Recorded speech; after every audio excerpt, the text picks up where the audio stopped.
Sa iba pang balita, mas madali nang makakakuha ng mga kinakailangang dokumento ang mga taga-Malabon na biktima ng mga sunog o kalamidad. Ang lungsod kasi may bagong ordinansa na ginagawang libre ang pagkuha sa mga kaugnay na dokumento. Nagbabalik si Catherine Landicho para sa detalye. Maaari nang makakuha ng libreng mga birth, marriage at death certificates sa mga biktima ng sunog at iba pang kalamidad sa lungsod ng Malabon. Sa bisa ng City Ordinance No. 11-25 o ang Documentary Relief Assistance so far and Other Victims of National Calamities Ordinance, hindi na kailangang bayaran mga authentication at record verification fees ng mga dokumento.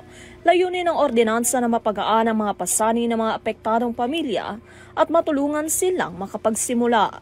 Maaari rin na mag-avail nito mga residente sa lungsod na kinakailangan lamang na makipag-ugnayan sa City Civil Registry Office, City Social Welfare and Development Office.